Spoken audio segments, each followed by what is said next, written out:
Hard and soft water में difference क्या है? विच इजली फॉर्म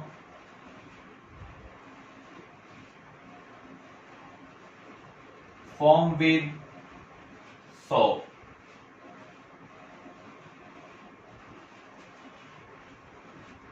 और जो easily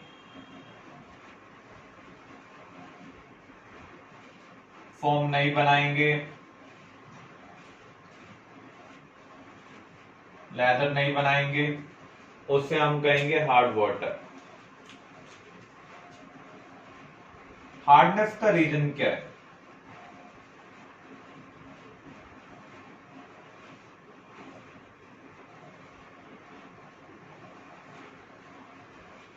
due to presence of soluble impurities।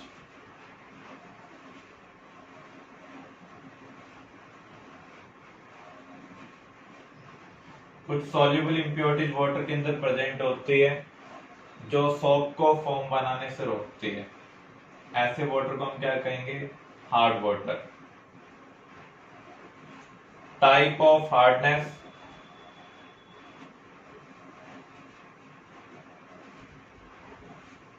Water में हम दो टाइप की हार्डनेस ऑब्जर्व करते हैं, टेम्परेरी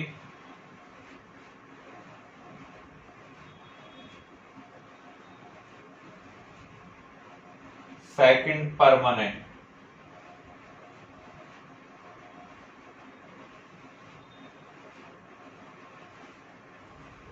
टेम्परेरी हार्डनेस को हम वाटर को बॉयल करके रिमूव कर सकते हैं, can be removed by boiling water.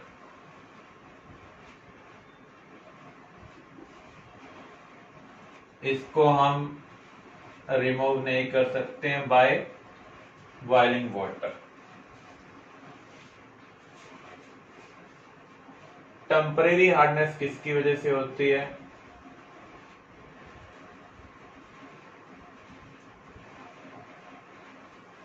Due to presence of bicarbonate of calcium and magnesium।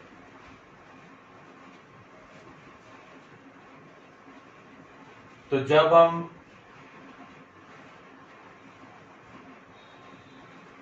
Water को बॉयल करते हैं तो बाइकार्बोनेट कार्बोनेट में कन्वर्ट हो जाते हैं।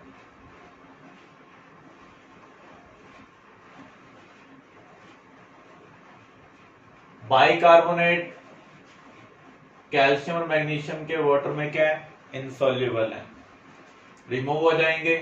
इसको हम फिल्टर करके रिमूव कर सकते हैं।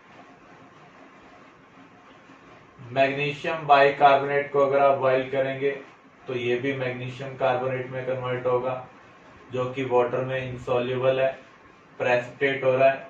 इसको हम फिल्ट्रेशन के थ्रू रिमूव कर सकते हैं। परमानेंट हार्डनेस किसकी वजह से होती है?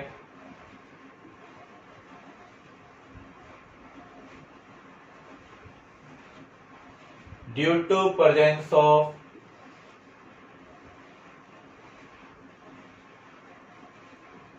Chloride, sulphate of calcium and magnesium. अगर आप इनको बॉयल भी करते हैं तो भी ये इनसॉल्युबल कंपाउंड में कन्वर्ट नहीं होते हैं, इसलिए परमानेंट हार्डनेस को हम बॉयल करके रिमूव नहीं कर सकते हैं। हार्डनेस को हम रिमूव क्यों करना चाहते हैं? एक तो वॉशिंग पर्पज के लिए जब हम वाटर का यूज करते हैं तो हमारा सोप वेस्ट होता रहता है, क्योंकि वो कैल्शियम और मैग्नीशियम आयन के साथ कंबाइन होकर इनसॉल्युबल प्रोडक्ट बनाता है। एक पर्पज ये है। दूसरा, स्टीम बनाने के लिए भी हम वाटर का इंडस्ट्री में यूज करते हैं, तो बॉयलर के अंदर वाटर को हम बॉयल करते हैं, हीट के एक्शन की वजह से जो कैल्शियम और मैग्नीशियम है वो कार्बोनेट की फॉर्म में प्रेसिपिटेट हो जाते हैं और बॉयलर के इनर सरफेस पर स्टिक हो जाते हैं। तो जो बॉयलर का इनर सरफेस है वहां पर अनइवन लेयर बनती है। ये अनइवन लेयर हीट की एक्शन की वजह से जब अनइवन हीटिंग में आएगी तो उस केस में जो बॉयलर है उसकी लेयर डैमेज हो सकती है, बॉयलर एक्सप्लोड हो सकता है, जो भी वर्कर वहां पर काम कर रहे हैं उनको इंजरी क्रिएट कर सकता है, उनकी डेथ हो सकती है। तो इसलिए हमें हार्ड वाटर को सॉफ्ट वाटर में कन्वर्ट करना जरूरी है। कुछ और मेथड हैं जिसके थ्रू हम हार्डनेस को रिमूव कर सकते हैं, जैसे by addition of slate lime,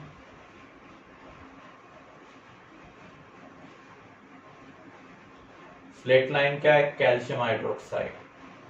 तो जब हम कैल्शियम बाइकार्बोनेट और कैल्शियम हाइड्रोक्साइड को मिक्स करेंगे तो ये आपस में रिएक्ट करेंगे और किस में कन्वर्ट हो जाएंगे? कैल्शियम कार्बोनेट में। कैल्शियम कार्बोनेट वाटर में इंसोल्यूबल है, तो हम स्लेट लाइम का यूज कर कैल्शियम और मैग्नीशियम आयन को कार्बोनेट की फॉर्म में रिमूव कर सकते हैं।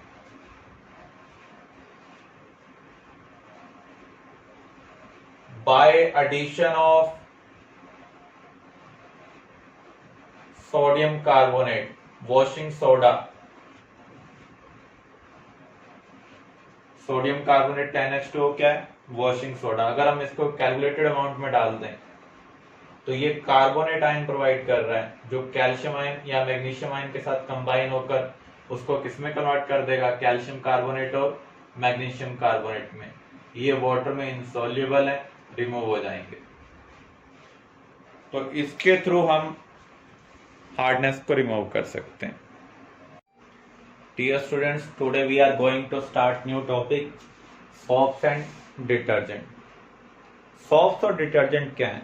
ये वो केमिकल सब्सटेंस है जिनको हम क्लीनिंग पर्पज के लिए यूज करते हैं। सोप्स केमिकली क्या है? सोप्स आर दो substance which made up of long chain of carboxylic acid, fatty acid. Actually these are sodium और potassium salt of fatty acid. Soap को हम दो कैटेगरी में डिवाइड करते हैं, soft soap and hard soap. जो sodium salt हैं fatty acid के, वो हार्ड सोप हैं जिनको हम वॉशिंग पर्पज के लिए यूज करते हैं, और जिनको हम बेदिंग पर्पज के लिए यूज करते हैं उनको हम बोलते हैं सॉफ्ट सोप। ये क्या होते हैं? Potassium salt of fatty acid. Soaps की अलग अलग स्मेल होती है, फ्रेग्रेंस होती है, कुछ ट्रांसपेरेंट होते हैं, कुछ नॉन ट्रांसपेरेंट होते हैं, तो उनके अंदर कुछ अदर केमिकल्स भी ऐड करते हैं जो उसकी फ्रेग्रेंस के लिए रिस्पॉन्सिबल होते हैं, उसकी सॉफ्टनेस के लिए रिस्पॉन्सिबल होते हैं और ट्रांसपेरेंसी के लिए रिस्पॉन्सिबल होते हैं। सोप मॉलिक्यूल की स्ट्रक्चर क्या है? किसी सोप मॉलिक्यूल के अंदर दो पार्ट होते हैं, एक लॉन्ग कार्बन चेन जो वाटर को रिपेल करती है, जो रिपेल करेगा उसे हम कहेंगे फोबिक, क्योंकि ये वाटर को रिपेल कर रही है तो इस पार्ट को हम कहेंगे हाइड्रोफोबिक। इस पार्ट के पास नेगेटिव पॉजिटिव है, तो जिसके पास चार्ज होता है वो वाटर को अट्रैक्ट करता है, उस पार्ट को हम कहेंगे हाइड्रोफिलिक। तो सोप मॉलिक्यूल के दो पार्ट हैं, हाइड्रोफिलिक एंड हाइड्रोफोबिक पार्ट। तो जो लॉन्ग कार्बन चेन है वो वाटर को रिपेल करती है, उसे हम बोलते हैं हाइड्रोफोबिक पार्ट, और टेल बोलते हैं इसको। जो पार्ट वाटर को अट्रैक्ट कर रहा है, आयनिक पार्ट है, वो हाइड्रोफिलिक है, इसको हेड बोलते हैं। तो जब आप किसी सोप को वाटर में डिसॉल्व करते हैं तो पहले क्या होता है?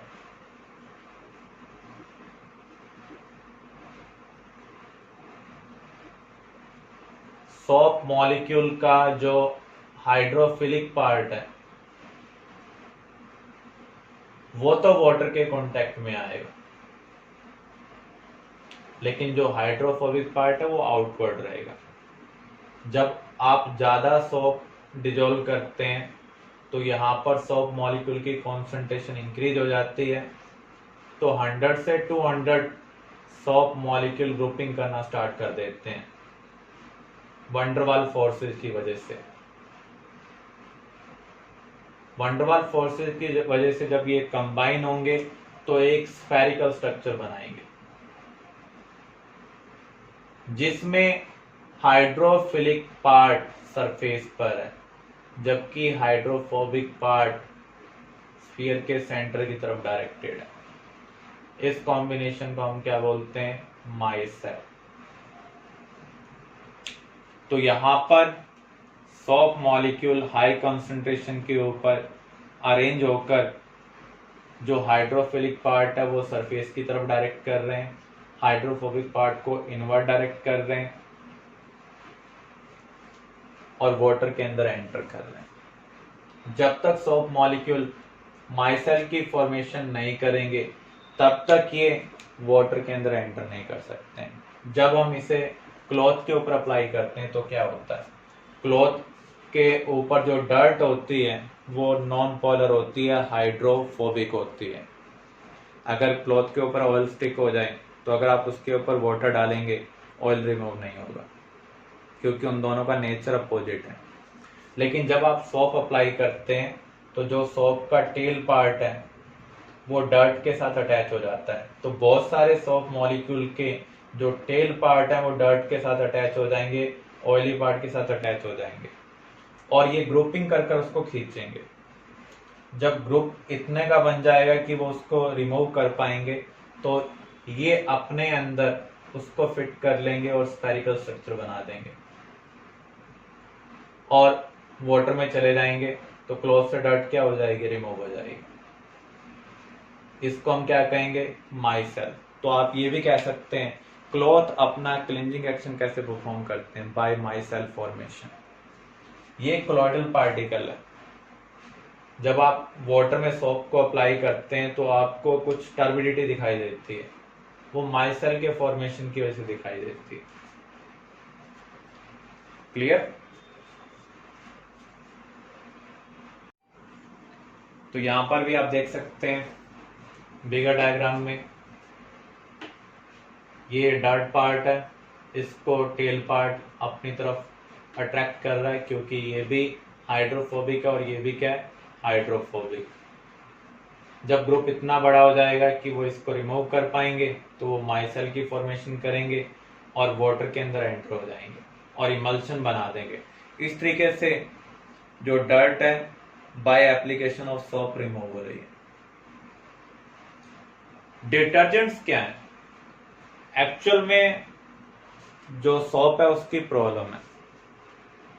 अगर हम सोप को हार्ड वाटर में अप्लाई करते हैं तो उस केस में सोप इजिली फॉर्म प्रोड्यूस नहीं कर पाते हैं क्योंकि सोप वेस्ट होता है। हार्ड वाटर के अंदर कैल्शियम और मैग्नीशियम आयन प्रेजेंट है। हार्ड वाटर के अंदर कैल्शियम और मैग्नीशियम आयन प्रेजेंट है। वो सोप के साथ कंबाइन होकर इनसॉल्युबल कंपाउंड बना रहे हैं जिससे सोप वाटर का पार्ट नहीं रहा, उसमें से बाहर निकल चुका है, वो अपना क्लींजिंग एक्शन परफॉर्म नहीं कर पाएगा। जो इनसॉल्युबल कंपाउंड बनता है उसे हम क्या बोलते हैं? स्कम बोलते हैं। अगर एसिडिक वाटर हो तो उस केस में भी सोप